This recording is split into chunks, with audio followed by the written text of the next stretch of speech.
దినోత్సవం సందర్భంగా ఈరోజు ఈ కార్యక్రమానికి చేసిన మిత్రులందరికీ పేరు పేరున ధన్యవాదాలు తెలియజేస్తూ, భారత రాజ్యాంగం కంటే ముందు భారతదేశంలో ప్రజల ఆర్థిక, సామాజిక, రాజకీయ పరిస్థితులు ఏ విధంగా ఉన్నాయి, రాజ్యాంగం అమల్లోకి వచ్చిన తర్వాత అన్ని వర్గాల రాజకీయ, ఆర్థిక, సామాజిక పరిస్థితులు ఏ విధంగా ఉన్నాయో అంచనా వేస్తేనే మన భారత రాజ్యాంగం యొక్క విలువ మనందరికీ అర్థమవుతుంది. అంతేకాకుండా 75 సంవత్సరాలు పూర్తయినప్పటికీ ఇప్పటికీ కొన్ని వర్గాలు ఇంకా వెనుకబాటుతనంతోనే ఉన్నాయి.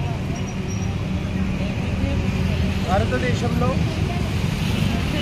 బడ్జెట్ ఏదైతే ఉందో పన్నుల రూపంలో ప్రభుత్వాలకు వెళ్తున్న ట్యాక్సెస్ బడ్జెట్ రూపంలో మళ్ళీ పేద ప్రజలందరికీ జనాభా ప్రాతిపదికన అన్ని వర్గాలకు చేరినప్పుడే భారత రాజ్యాంగానికి విలువ పెరుగుతుంది.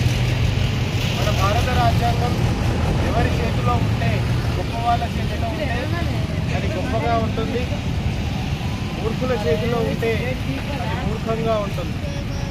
కాబట్టి ఆ రోజు బిఆర్ అంబేద్కర్ గారు చెప్పినట్టుగా భారత రాజ్యాంగం అన్ని వర్గాల చేతిలో ఉండే విధంగా, జనాభా ప్రాతిపదికన చట్టసభల్లోకి అన్ని వర్గాలు వెళ్ళే విధంగా మన దేశంలో ఓటు చైతన్యాన్ని తీసుకురావడమే కాకుండా ఆర్థిక అసమానతలను, సామాజిక అసమానతలను రూపుమాపినప్పుడే రాజ్యాంగానికి పరిపూర్ణత చేకూరుతుంది.